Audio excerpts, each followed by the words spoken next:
Welcome to our channel. నా పేరు Durgaprasad master. Radha Manohar Das Guruji మనతో పాటు ఉన్నారు. హరే కృష్ణ. హరే కృష్ణ దుర్గాప్రసాద్ గారు. నిజంగా ఈరోజు చాలా అదృష్టం. ఈ టైంలో మాకు ఇంటర్వ్యూ ఇస్తున్నారు. ఫస్ట్ నాకు స్కూల్స్ ఉన్నాయండి కాకినాడలో. మీ బాల్యం గురించి తెలుసుకోవడం ఉందండి, మీ టీచర్ల గురించి, మీ బాల్యం గురించి. ఎందుకంటే చాలా వీడియోలు చూశాను, మీరు వేగ్గా చెప్తున్నారండి, చెప్పట్లేదు అసలు ఏం చదువుతున్నారు, మీ స్కూల్ టీచర్లు ఎవరు అంటే. మీరు ఇలా వచ్చిన తర్వాత నేను ఒక ప్రిన్సిపల్గా చెప్తున్నాను, ఓనర్గా, స్కూల్ ప్రిన్సిపల్ ఓనర్గా. మా స్టూడెంట్స్ వాడు కలెక్టర్ అయితే ఎస్పీ అయితే సంతోషిస్తాం. ఇలాంటి ఎక్స్పీరియన్స్ కూడా ఉంది, అది కూడా చెప్తాను నేను. నా స్టూడెంటే ఒక ఇస్కాన్లో జాయిన్ అయిపోయాడు అనమాట అండి, ప్రభుదాస్ లాగా అయిపోయాడు. అసలు మీరు మీ టీచర్ల గురించి, మీ బాల్యం గురించి చెప్పమని అడుగుతున్నాను. వాస్తవానికి ప్రతి మనిషి జీవితంలో 4 దశలు ప్రతి జీవికి ఉంటాయని భగవద్గీతలో చెప్పారు.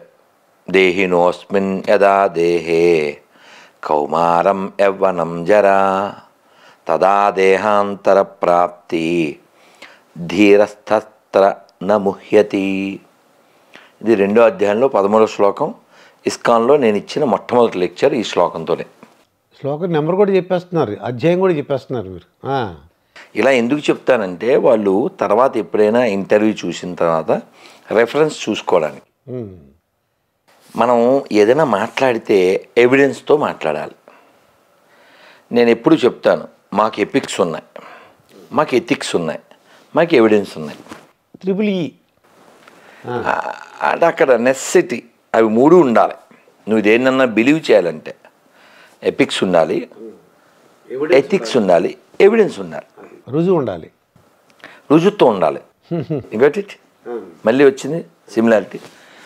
కాబట్టి మనిషి జీవితంలో బాల్యం మరుపురాని దశ, చాలా చాలా విలువైనటువంటిది. మా తల్లిదండ్రుల పుణ్యం, భగవంతుడి యొక్క దయ, కృప ఇవన్నీ ఉండడం వలన మా బాల్యం చాలా బాగా జరిగింది. ఆ బాల్యం తీయగా మధురానుభూతులతో ఇప్పటికీ. మా బాలుగాడు ఒకడు అన్నాడు, గురుజీ మీ బాల్యంలో జరిగిన ఒక అరగంట గురించి చెప్పడానికి మీకు రోజు పడుద్ది అన్నాడు. అరగంట చెప్పడానికి ఒక రోజు పడుతుంది అంటే అంటే మీకు ఊరికి ఉదాహరణకి ఒక అలరి. ఇప్పుడు ఫర్ ఎగ్జాంపుల్, ఇప్పుడు నేను కారు దిగ్గానే మా అసిస్టెంట్ అన్నాడు, ప్రభు ఇంకా అలసిపోయారు కదా, ఈయనకి రేపు ఇద్దామా అన్నాడు. మరి ఇప్పటిదాకా వెయిట్ చేయించాను దుర్గాప్రసాద్ గారిని. నేను టైర్డ్ అయిపోయిన మాట నిజమే, కానీ ఖచ్చితంగా మనం వెళ్దాం, మళ్ళీ రేపు ఇంకా వేరే 3 చోట్ల ఇంటర్వ్యూ ఉంది అని చెప్పాను అనుకోండి. కానీ ఎప్పుడైనా ఆ కార్యక్రమం లేదు అన్నారు అనుకోండి, ఇప్పుడు కూడా, ఇప్పుడు ఏదో ఎక్కడికో వెళ్ళాలి, ఎవరో ఫోన్ చేసి గురుజీ ఆ కార్యక్రమం లేదన్నారు అనుకో, యాహూ అంటాను. అదనమాట, అంటే అమ్మయ్య అనమాట. ఎందుకంటే నేను చదువుకోవాలి, సమయం దొరకదు, ప్రయాణాలకు సరిపోతుంది, ప్రవచనాలు సరిపోతుంది. అలా చిన్నప్పుడు స్కూల్లో ఆ పెంకులు ఇల్లులు అవి ఉండే కదా, అట్లనే కదా, కోతులు అవి ఎక్కి తొక్కడం వలన పెంకులు పగిలిపోయి కొన్ని పెంకులు గ్యాప్ వచ్చేసి, వర్షం వచ్చినప్పుడు, వర్షం ఎక్కువ వాన వస్తే వేరే కథ, తుప్పర్లు పడుతుంది. వాన పడిపోతే కొంచెం కొంచెం తడి అవుతుంది. మరి అల్లరి పిల్లలు ఏం చేస్తారంటే, ఆ తడి స్కూల్ బయట ఉంటే కాళ్ళకి అంటించుకుని, ఆ చిన్నది ఇంత ఉండేది మాకు మా సెక్షను, అది కొంచెం తడి ఎక్కువ చేసేసి అక్కడ అల్లరి చేసేసి అటు ఇటు ఆ కాళ్ళతో తిరిగేసి, టీచర్ గారు వచ్చి, అంటే ఎక్స్పెక్టేషన్ ఏంటంటే టీచర్ వచ్చి, పోన్లేరా ఇంకా అంతా పాడైపోయింది కదా, ఇంటికి వెళ్ళిపోండి అని అంటే అని అనుకుంటాం. కానీ నాలాంటి దుర్మార్గులు కూడా ఉంటారుగా, వీళ్ళు చేసిన వేదవ పని వీళ్ళకి తెలియాలని కూర్చోండి అంటే ఏమైంది అప్పుడు? అయినా సరే అనవసరంగా కష్టపడి మనమే పాడు చేసాం, మనం కూర్చోాలి అక్కడ, జరపకరా చేయడేవాడిని. పిల్లలం కాబట్టి ఇంకో దిక్కు లేక పేపర్లో టావు చింపుకొని అది కిందేసి, ఇవన్నీ స్వీట్ మెమరీసు. ఇలా ఇంకా స్కూల్ టైము చాలా, అంటే అమ్మమ్మ గారింటికి వెళ్ళడం కావచ్చు, చెరువుకు వెళ్ళడం కావచ్చు, కావిడి మోయడం, కాది కావిడి, నీలకావిడి మోయలేంగా. అవును. అసలు ఈ కాలంలో కావిడి తెలుసా? కావిడి అది కామెడీగా ఉంటుంది వాళ్ళకి. కావిడిగా ఉంటుంది. కామెడీ అంటే కామెడీగా ఉంటుంది. పోనీ దేవదాస్ సినిమా చూసారా? పాతది. జగమే మాయ ఏ మాయ వేదాలలో అందులో ఆ నెక్స్ట్ చరణంలో కష్ట సుఖాలు కావిడి కొండలు. ఎవరిది రచనది? నేను ఎవరో మళ్ళీ చూద్దాం, పర్వాలేదు. కానీ నేనేం చెప్పబోతుందంటే, బాల్యం అలా గడిస్తే ఏమవుతుందంటే అది ఫౌండేషన్. తాటి చెట్లు, తాటి తేగలు, తాటికాయలు తెచ్చి కాల్చుకోవడాలు, చెరుకు ట్రాక్టర్ వెనకాల, చెరుకు బండి వెనకాల లాగేయటం, తర్వాత దొంగగా పచ్చి మామిడికాయలు ఉంటాయి కదా, చెట్లు ఎక్కేయడం, గోడలు ఎక్కేయడం, ఉసిరికాయలకి ఉప్పు పట్టుకుపోయి అవి ఇలా అనేసి, అది ఉసిరి చెట్టు పెద్ద బలం ఉండదు కదా, ఇలా అనేస్తే రాలిపోతాయి. ఇవన్నీ ఎంత మంచి మెమరీస్. ఇప్పుడు కాలం పిల్లలకి ఏమున్నాయి? లేవండి, బయటికి వెళ్ళినవారు. వాడు చాగంటి కోటేశ్వర గారి మాటల్లో మాట్లాడుకుంటే వాడు ఫారం కోడి, నా మాటలు కాదు. మీ కాకినాడ చాగంటి కోటేశ్వర గారే, మీరు కాకినాడ, ఆయన కాకినాడ. కానీ నా అదృష్టం ఏంటంటే కాశీలో మొన్న గట్టిగా 15 రోజుల క్రితం 20 రోజుల క్రితం కాశీలో చాగంటి గారి ముందు చాగంటి గారితో ఆయన గురించి మాట్లాడాను. ఆ టైటిల్ ఏం పెట్టాను తెలుసా? చాగంటి గారి ముందు కుప్పిగంతుల రాధమోహనదాస్ అని పెట్టా. కుప్పిగంతుల అంతే. ఎందుకంటే ఆయన ఒక విజ్ఞాన కని, బోల్డ్ జ్ఞానం, తెలుగువారికి ఒక అమృత భాండం కదా. కాబట్టి ఆయన అలా చెబుతూ, చాలా చెబుతూ మేనమామల ముద్దు మేలైన ముద్దు అని చెప్తారు ఒక ఉపన్యాసంలో, ఓ ప్రవచనంలో. నాకప్పుడు మా మావయ్యలు గుర్తొస్తారు. మేను అంటే సంస్కృతంలో ఏంటి? శరీరం. మేను అంటే శరీరం. ఈ మేనుని బుద్ధిహీనుడైన వాడు నేను అనుకుంటాడు. అది మేను నేను. కానీ ఈ మేను కొన్ని రోజుల తర్వాత గాను. This is built with only bone, but this fellow thought it's own కదా. కదా. మావయ్యలు, మా మావయ్యలో ఒక చిన్న మావయ్య అయితే ఎత్తు మంచాలు ఉంటాయి కదా, వాటిని ఏమంటారండి? పందిరి మంచాలు. పందిరి మంచం. ఈ పందిరి మంచానికి కర్రలు ఉంటాయి నాలుగు పక్కన. మావయ్య పడుకుని తొక్కమనేవాడు. వీపే ఆ కాళ్ళలోకే వీపు. మేము తోపు, మావేది వీపు. అంటే బ్రహ్మాండంగా మీరు సాపుతారని చెప్పేసి సాపు చేస్తారు. పెదవాయిషాలు ఎత్తే మావేలు చేస్తారు సాపు, అది వీపు సాపు, మన వీపు సాపు. అయితే ఆ బాల్యం పాపం చాలామంది పిల్లలకి ఇప్పుడు చాలా మృగ్యం అయిపోయింది. ఎవరో కవి చెప్పాడు, భగవంతుడు అడిగితే నాకు బాల్యాన్ని నాకు ఇమ్మని అడుగుతాను. చాలా ఎక్సలెంట్ సార్ అది. అంటే దాని అర్థం ఆనందం అన్నమాట. ఇది కవి మాటే కాదు. మీరు సాతులూరు గోపాలకృష్ణమాచార్యులు గారి పేరు విన్నారా? పేరు విన్నానండి. ఆయన కాకినాడ ఆయనే, కానీ ఉండే సింహాచలం. అని తూగో కాకినాడ అని చెప్పను, తూర్పుగోదావరి. చాలా గొప్ప, ఆయనకి పేరు ముందు మధుర వచస్వి. అంటే అంత తీయగా చెబుతారు, చాలా అద్భుతంగా ఉంటుంది.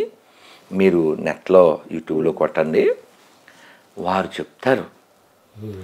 ఈ అమృతం మనం అనుభవించాల్సిన అమృతం, అది చాలామంది కోల్పోతున్నారు. ఆయన ఏమంటారంటే, ఒకరిని అప్పయ్య దీక్షితులు అనే ఆయన ఇలా చెప్పారు అని ఒక ఉదాహరణ. అంటే చాగంటి గారు కూడా చెప్తారు ఆ మాట. బాగా చదువుకుని బాలుడు వలె ఉండాలి. బాగా చదువుకుని బాలుడు వలె ఉండాలి. ఇదేమిటిది? అసలు సింక్ అవుతుందా? లేదు కదా. అప్పయ్య దీక్షితులు గారు చెప్పారని చాగంటి గారు, సాతులూరు గారు చెప్పారు. బాగా చదువుకున్నాక బాలులా ఉండవు ఏమిటండి అంటే, దాని వివరం ఏమిటంటే, బాగా చదువుకుంటే వాడికి జ్ఞానం రావాలి. జ్ఞానం వస్తే వాడికి పట్టుదల ఉండాలి. పిల్లవాడు చూడండి, వాడు బొమ్మ అడిగాడు, ఏ తీర్థానికి వెళ్తాం, అమ్మో కొనేవారు ఊరుకోడండి. దుల్లెత్తాడు అక్కడ, రోడ్డు మీద దుల్లెత్తాడు. తెలిసి అసలు అమ్మ నాన్న పరువు వాళ్ళ దగ్గర డబ్బులు ఉన్నాయా లేవా అసలు వాడికి అనవసరం. నువ్వు తల తాకెట్టిట్టు అది కొనియాలి. అలా భగవంతుడి కోసం దొల్లాలి. అందుకని బాల్యవు తిష్టతి అన్నది. అది దాని అర్థం. అది బాలుడిలా ఉండడం అంటే అది. వాడు బొమ్మ కోసం ఎలా అయితే దొల్లేడో అలా భగవంతుడి కోసం దొల్లేయాలి. అది బాలుడిలా ఉండడం, అది పట్టుదల. అంటే ఇంకా చాలా వివరం ఉంది. కాబట్టి మనం జీవితం, మన జేసుదాస్ గారు చెప్తారు, ఎంత బాగుంటుందో కదా. జీవితం చిన్నది ఏమి కానున్నదో, జీవితం చిన్నది ఏమి కానున్నదో అంటే ఏంటి? జేసుదాస్ గారికి ఆ పాట ఎవరు రాశారో వాళ్ళకి కొంతైనా మన సంస్కృత సాహిత్యాల పరిచయం ఉంటేనే వాళ్ళు చెప్పగలుగుతారు. ఇది సాధ్యం అవుతుంది. ఇది సంస్కృతంలో చెప్తాను నేను. ఆయన ఈ పనికి మాలిన చదవడం వలన, దీన్ని ఫాలో అవ్వడం వలన వాళ్ళ అమ్మని నాన్నని వాళ్ళు అంత్యక్రియలు కూడా చేయలేదు. ఒక మనిషికి తల్లి కంటే తండ్రి కంటే గొప్ప వాళ్ళు ఎవరుంటారు సార్? అలా తల్లిదండ్రులకు కూడా క్షోభ పెట్టేలాగా చివరి చూపులు కూడా లేకుండా చేసే పనికిమాల బైబిల్ మన దేశానికి ఎందుకు, ప్రపంచానికే దరిద్రం. ఎవడన్నా సరే క్యూబ్ టీవీ దమ్మున్నాడు వీడియో కింద కామెంట్ పెట్టండి, మీ నెంబర్ ఇవ్వండి, నేను మతం మారిపోతా.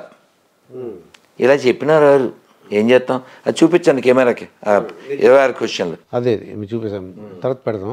అయితే సార్ ఇప్పుడు మీరు ఇంత చక్కగా ఏంటి హిందుత్వం గురించి మీరు ప్రచారం చేస్తున్నారు.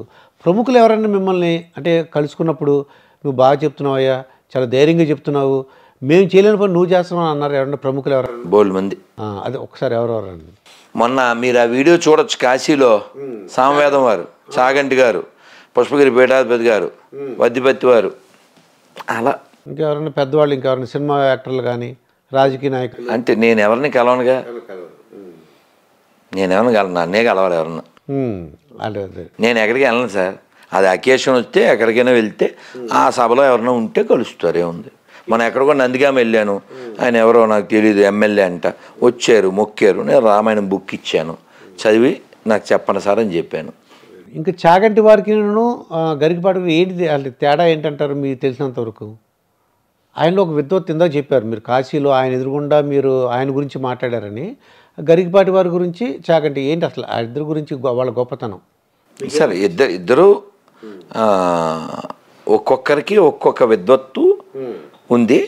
అయితే గరికపాటి వారికి కొంచెం విద్యుత్ కూడా ఎక్కువ ఉంది.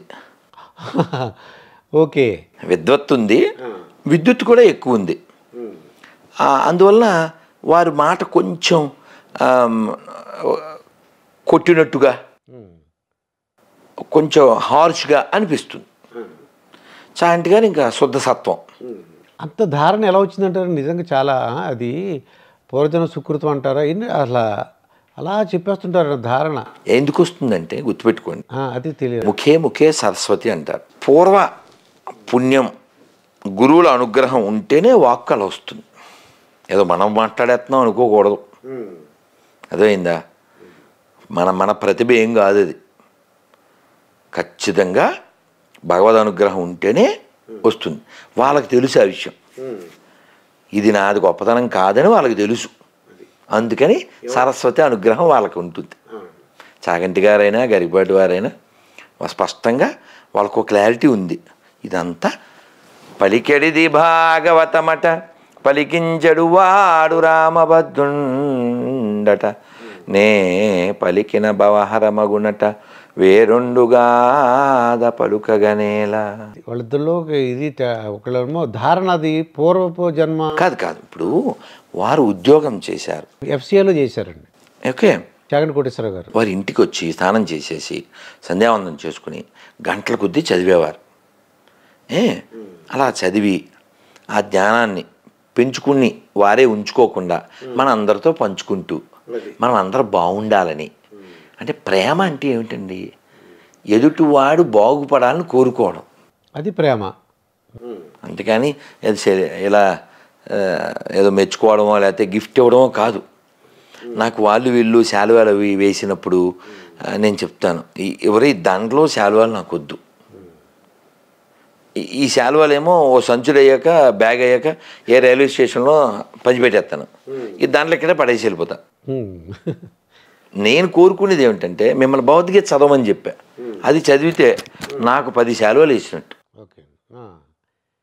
అందుకని నేను శాలువా బ్యాచ్ని సెల్ఫీ బ్యాచ్ని పెద్ద ఎంటర్టైన్ చేయను.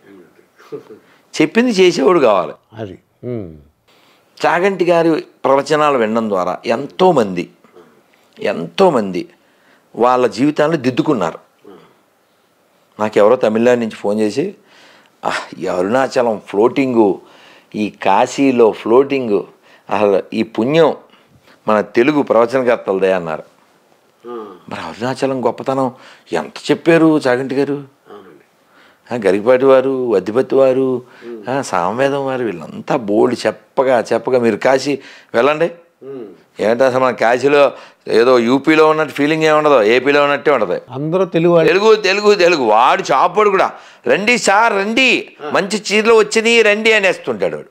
తెలుగులో బోర్డులు ఎప్పుడో 10 ఏళ్ల క్రితమే పేపర్ తెలుగులో దొరికేది ఆడ. మన వాళ్ళు అలా అంత బాగా. మొన్న కూడా మేము రమేష్ అయ్యంగారిని ఇక్కడే ఉంటారు హైదరాబాదు, వారి పుణ్యమాని మేము కాశీలో, వాళ్ళు 9 రోజులు 11 రోజులు ఉన్నారు, మేము 4 రోజులు ఉన్నాము.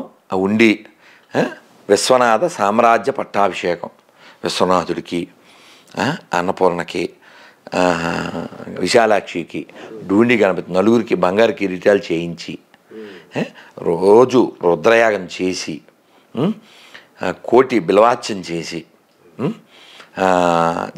దువ జగన్నాథం గారు ఆధ్వర్యంలో అద్భుతంగా